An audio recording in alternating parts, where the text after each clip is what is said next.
গল্পের শুরুতে আমরা দেখতে পাই লোকটা পাগলের মতো দৌড়াচ্ছিল এই আশায় যে হয়তো সে এই জঙ্গল থেকে বের হওয়ার কোনো রাস্তা খুঁজে পাবে। কিন্তু এই জঙ্গল এতটাই ঘন ছিল যেখান থেকে বাইরে যাবার কোনো রাস্তা দেখা যাচ্ছিল না। লোকটা সূর্যকে দেখে সামনে এগোতে থাকে, কিন্তু এখন সূর্যও ধীরে ধীরে ডুবে যাচ্ছিল। তবু এই লোকটি দৌড়ানো বন্ধ করেনি। দৌড়াতে দৌড়াতে সে এমন এক জায়গায় পৌঁছায় যেখানে একটি বোর্ডে লেখা ছিল পয়েন্ট অফ নো রিটার্ন, অর্থাৎ সেখান থেকে কেউ আর ফিরে যেতে পারে না। সেই বোর্ডে 108 নম্বরও লেখা ছিল। এটা দেখে সে আরো বেশি চিন্তিত হয়ে পড়ে। ধীরে ধীরে অন্ধকার আরো বাড়তে লাগলো, আর পুরো জঙ্গলে এক অদ্ভুত ভয় ছড়িয়ে পড়ল।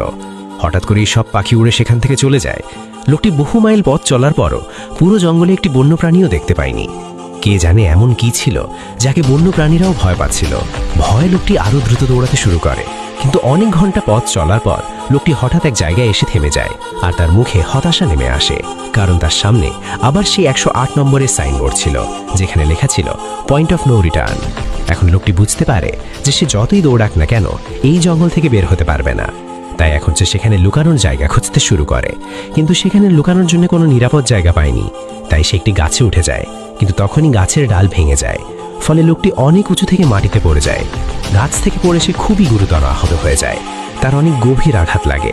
সে অজ্ঞান হওয়ার আগেই হঠাৎ মাটি কাঁপতে শুরু করে, আর অদ্ভুত গর্জনের শব্দ আসতে থাকে। সেই শব্দ শুনে লোকটির গলায় যেন শ্বাস আটকে যায়। হঠাৎ কেউ তাকে টেনে নিয়ে যায়। যে টেনে নিয়ে গিয়েছিল তাকে দেখানো হয়নি, কিন্তু আমরা লোকটির যন্ত্রণা ভরা চিৎকার শুনতে পাই। এই ঘটনার 6 দিন পরে আমাদের শহরে মিনা নামের একটি মেয়েকে দেখানো হয়, যে একটি পাখির দোকানে কাজ করে। তখন তার বস আসে এবং মিনাকে একটি সোনালী টিয়া পাখিকে শহর থেকে দূরের একটি চিড়িয়াখানায় পৌঁছে দেওয়ার নির্দেশ দেয়। মিনা বসের কথা মেনে সেই টিয়া পাখিটিকে পৌঁছে দিতে যায়। মিনা গাড়িতে বসে নিজের মোবাইলে সেই চিড়িয়াখানার লোকেশন সেট করে এবং নিজের যাত্রা শুরু করে। শহরের বাইরে বের হওয়ার পর সে একটি বোর্ডে অনেক মানুষের নিখোঁজ ছবি দেখতে পায়, অর্থাৎ সেখানে অনেক মানুষ নিখোঁজ হয়ে গিয়েছিল। কিন্তু মিনা সেগুলোর দিকে বেশি মন দেয় না এবং সামনে এগিয়ে যায়।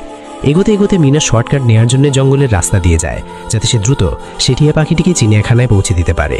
আর সে জঙ্গলের মাঝখানে পৌঁছে যায়। এটাই সেই জায়গা যেখানে আমরা আগে একজন লোকটি নিখোঁজ হতে দেখেছিলাম। সেখানে এসে মিনা ভীষণভাবে আটকে যায়। সে নিজের মোবাইলে ম্যাপ দেখে, কিন্তু সেখানে মোবাইলের সিগন্যাল আসছিল না, আর তার গাড়ির রেডিও ও কাজ করছিল না।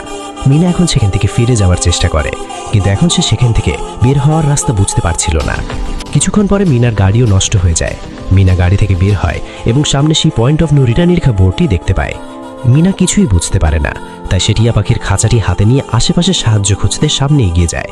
কিন্তু সেখানে আশেপাশে কোনো সাহায্যের নামগন্ধ ছিল না। 3 ঘন্টা পরে সে আবার সেই জায়গায় ফিরে আসে যেখানে সে তার গাড়ি রেখে গিয়েছিল, কিন্তু সেখানে তার গাড়ি আর ছিল না। এটা দেখে সে খুবই চিন্তিত হয়ে পড়ে। তার মনে হলো হয়তো সে সেই জায়গায়